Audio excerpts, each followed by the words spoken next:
वज़ीर-ए-आज़म इमरान खान का अमेरिका को फौजी अड्डे देने से साफ इनकार। अमेरिकी टीवी को इंटरव्यू में कहा, अफगानिस्तान में एक्शन के लिए किसी को भी पाकिस्तानी सरजमीन इस्तेमाल करने की इजाजत नहीं देंगे। ये मुमकिन ही नहीं कि पाकिस्तान CIA या अमेरिकी स्पेशल फोर्सेस को अफगानिस्तान में कार्रवाई के लिए अड्डे दे।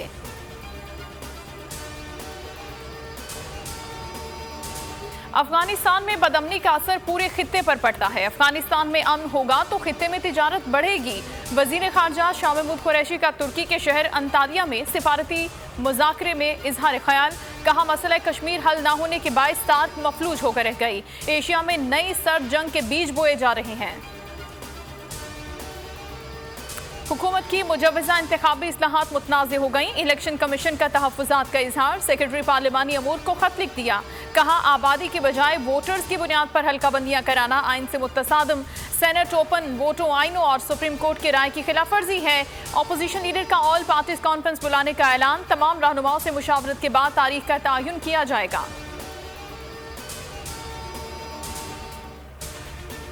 हुकूमत ने इलेक्शन चुराने के लिए इलेक्शन कमीशन के इख्तियार अपने पास ले लिए। ये हुकूमत आइन के साथ खिलवाड़ कर रही है। इंतखाबी कवानीन बुलडोज किए जा रहे हैं। ये वोटर लिस्ट का इख्तियार इलेक्शन कमीशन से लेकर नादरा को देना चाहते हैं। नून लीगी रहनुमा एहसन इकबाल की मीडिया से गुफ्तगू। कहा, आइन में बिल के जरिए तरमीम नहीं की जा सकती।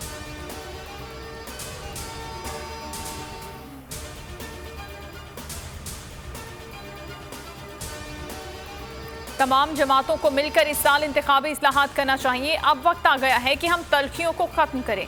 वजीर दाखिला शेख रशीद का कौमी असम्बली में इजहार ख्याल। कहा, IMF के पास सभी जाते हैं, इनके पास जाना मजबूरी होती है। इमरान खान करप्ट मुआशरे में बेहतरी पैदा करने की कोशिश कर रहे हैं।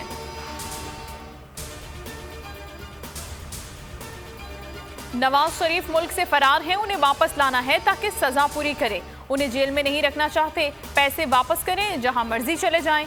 वजीर इत्तलात फवाद चौधरी की स्कर्दू में सहाफियों से गुफ्तगू। कहा, शहबाज शरीफ के केस की रोजाना की बुनियाद पर समाअत की दरख्वास्त कर चुके हैं। शहरियार आफरीदी कहते हैं, अपोजिशन अपने लीडर्स को अदालतों का सामना करने को कहे।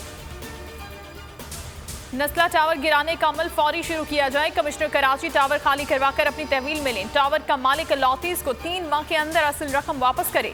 सुप्रीम कोर्ट का तहरीरी हुक्मनामा जारी। कहा गया है कि रिहायशी प्लॉट को कमर्शियल में तब्दील किया गया। सर्विस रोड पर कब्जा करके टावर की जमीन में गैर कानूनी इजाफा किया गया। मुल्क में वैक्सीन की किल्लत, लाइनों में लगे शहरियों का सब्र जवाब दे गया। सिक्योरिटी एहलकारों को धक्के, आपे से बाहर शहरी एक्सपो हॉल में घुस गए। हुकूमत के खिलाफ नारेबाजी। एक्सपो सेंटर का दरवाजा टूट गया। मुआविन खुसूसी डॉक्टर फैसल सुल्तान कहते हैं, पीर या मंगल तक वैक्सीन की किल्लत का मसला हल कर लेंगे। सिंध के तालीमी इदारों में गर्मियों की छुट्टियां नहीं होंगी। पीर से प्राइमरी क्लासेस भी शुरू हो जाएंगी। महकमा तालीम सिंध की स्टीयरिंग कमेटी का फैसला। तर्जुमान महकमा तालीम कहते हैं, दर्जे हरारत बढ़ने की सूरत में छुट्टियां दी जा सकती हैं। 28 जून से पार्क, जिम्स और दरगाहें खोल दी जाएंगी। वज़ीर-ए-आज़म की ईरान के नौमुंतखब सदर इब्राहिम राइसी को मुबारकबाद। ट्वीट में कहा कि ईरान के 13वें इलेक्शन में तारीखी फतह पर इब्राहिम राइसी को मुबारकबाद देता हूँ।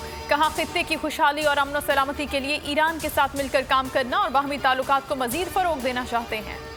हेडलाइंस आपने जानी। न्यूज़ स्टूडियो से फिल वक्त इतना ही। किसी भी खबर के लिए विजिट कीजिए bolnews.com। एक ब्रेक के बाद आप देख सकेंगे प्रोग्राम तब्दीली। देखते रहिए बोल न्यूज़। सब्सक्राइब करें और बेल दबाएं ताकि कोई खबर रह न जाए।